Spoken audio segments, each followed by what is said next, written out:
What's up, guys? Welcome back to Just Bones 95, home of animations, stop motions, and just other cool action figure related things. So as you can see in front of us here, we have the Mezco 1/12 scale Doc Nocturnal. This is the second updated version. Really nice display on the box. I haven't got to mess with mine a whole lot yet, but I have opened it, and so far from what I've seen, it looks cool. We're going to be taking a deeper dive into it. So right off the rip, the box art, we have this picture of Doc Nocturnal. We have the Mezco exclusive signia there. In the font, we have Doc Nocturnal appearing in the O. We have like this octopus thing going on here. There's a lady at the bottom you can see here. So I'll get a closer look at that. We have the grave, this house back here, which almost looks like Theodore Sodcutter's place that you can see in some of the Gangrene Estates videos, even though this is not a Gangrene Estates line figure. We have some new characters here, or at least new to me. I'm not sure who they are. Big picture of Doc Nocturnal here on the side. Another almost 50s style vibe lady and one of the Crustacean Brothers. I wish I would have went ahead and picked up the Crustacean Brothers, but that pre-order sold out quick, and at the time just the funds weren't there. I had other things I was buying, other collectibles and such. But I really love the setting that they chose. If you look at the side here, this almost looks like the original one. It just looks a little skinnier, I feel like, for some reason in this picture. But then we have the Rumble Society logo and all of that good type of stuff. On the sides, once again, same logo. And this part, I feel like, is really freaking cool. So we have this one here on the side, this like kind of rock of skulls, the building behind, the bat, cape draping over, the dagger, the gun. Pop out the cover here. Here we are with a bunch of accessories. I'm going to set them to the side for now. Obviously your figure would normally be in here. I already have mine out. And then the artwork continues throughout the box. And we have this almost mad scientist doctor kind of deal, which looks freaking awesome. I'm gonna set the Doc Nocturnal box to the side here. And one of my favorite things about Mezco figures, we have got a Mezit. I have opened mine. It's like we got a bluish purple one this time. And so basically how you'll get them out of the box is like this. The only difference is his cape will not be on right out of the box. This was kind of like a surprise. Most people already know at this point. We get this head sculpt. So with this version, he does have just this normal kind of monster head. No nose, lots of scarring on one side of the face, a little less on the other. I've tried this one on mine. Focus. And yeah, I've been working on some of the other stuff for my other channel. Some cars, so. A very nice grimacing look. I will go ahead and tell you the downfall of this. As far as the mask itself goes, it looks incredible. It slides right on, but if you can see it right in, well, my finger's gonna, if you look closely though, you can kind of see where it wants to ride the side of the head. I think it will wear the paint over time. Most of the time, me personally, I'm going to have him with the hood up right out of the box, even though he is a more bulky version than the last one. I didn't have the last one, but I assume that version was just really skinny, because I feel like this one is like dead on, but he definitely has more depth with the cape on. I much prefer that look. And it's, I'm not going to pop it out. You get two of these. But it is just like a little single pin and a hole that goes through there. I don't want to take mine in and out too much and get to the point where it becomes loose, because I have heard some people having issues with that. I probably will end up popping mine out once more just to put one of the other accessories on. So I guess I'll show you guys then. I'll go ahead and do it. The cape is wired, and it's wired, you know, at each part. It's not just 2 wires on the ends. So you can do some flight poses, you can have it draped, you can leave some red showing. I almost like it to be kind of folded and draped behind them. Something like that, maybe. Well, yeah, sort of. You can mess with it and design it however the way you like. Some good stitch work on it with this red, almost velvety look on the inside. The back is kind of flat, but then we have some straps here to put some of his accessories into. We have the black spandex pants, the red boots, a lot of good sculpt work in there. Buckles and straps are painted. All of the little kind of like rivets, the black on the toes, nice sculpt work there. The bottoms are a flat, just plain black, of course. Well, not flat, they are a sculpted black, but matches the boots perfectly. Carries on to the bottom of the gloves. This side we do have the watch. This has a name for it. I don't remember what it is, but it is like a screen. It's like a telecom screen, so you can have him in poses talking to, I don't know, maybe his leader or whoever. We don't, we're not sure who Doc works for, if he does this on his own. But then you can just fold this back down, and it's just a cool looking skull.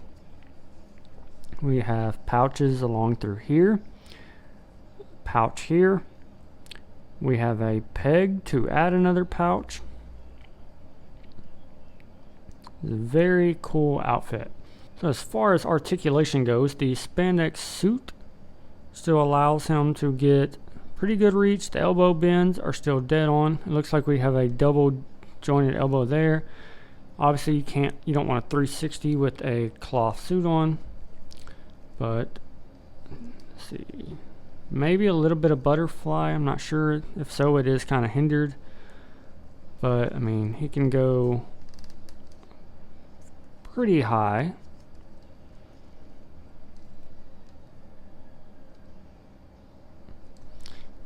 The knees can go back very far. They can go out to the side. He can almost fully do the splits. They can go up high. We can do, something like a superhero landing, elbow down jab kind of thing. He can sit, get on his knees. Lots of different poses that he can do there. So this would be great for posing or stop motion. And with it being a black spandex style suit underneath, I don't think you're going to have to worry about it bending and fraying and becoming destroyed by any means at all.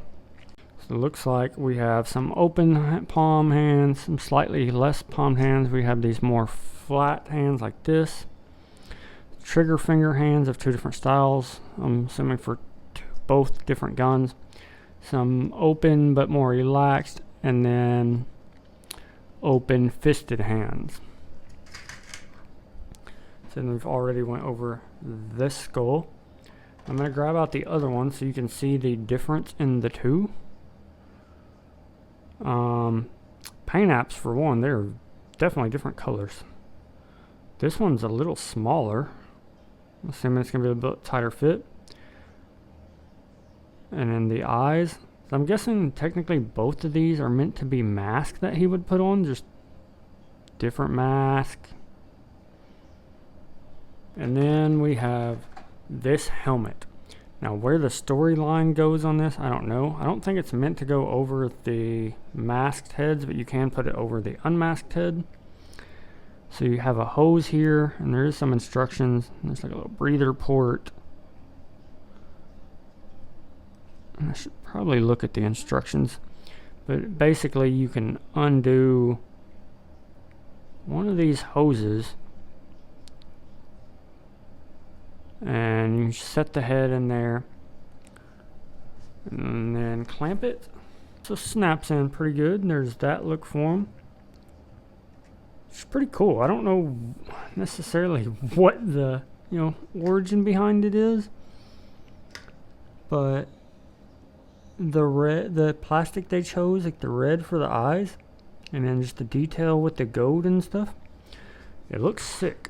Now obviously the hood for the cape will not go up with this thing on. It really doesn't hinder articulation any. Like, he can still look maybe a little bit to the back, just because the breather port hits the cape. If you didn't have a cape on, it probably wouldn't even hinder it at all. We have his goggles. Now his goggles, there it is over the masked head.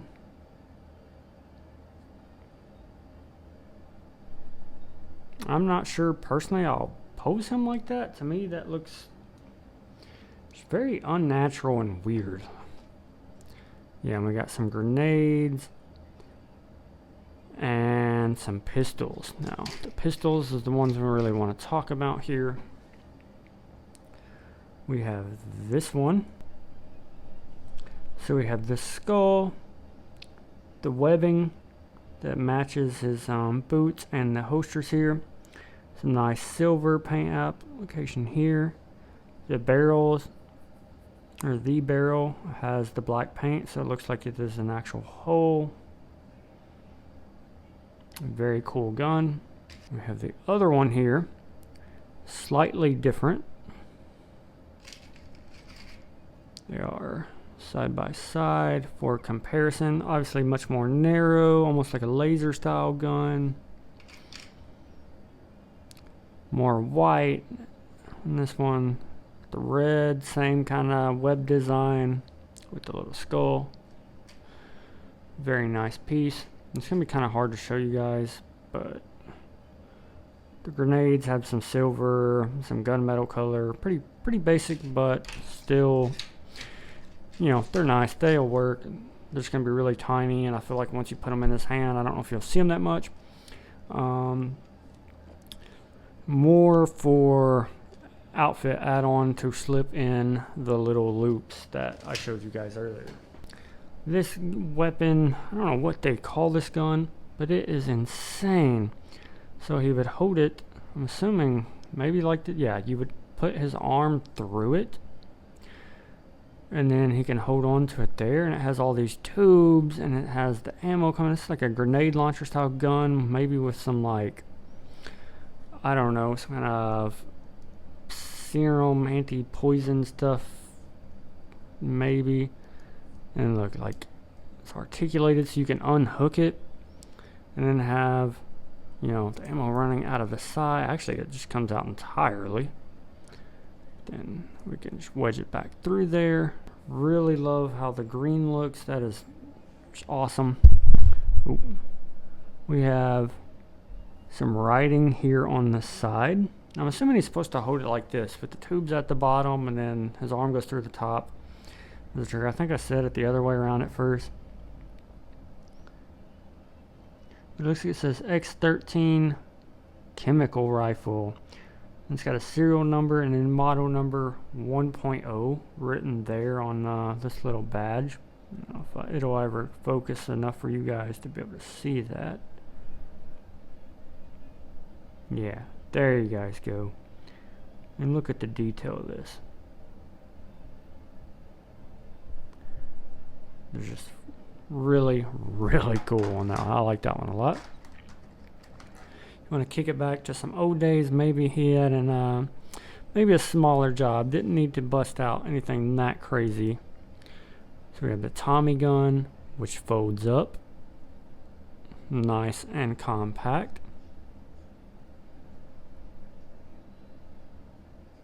It's almost got like a bronze finish to it. Some bronze, some black gunmetals, silvers. zoom in for you guys so you can see some detail.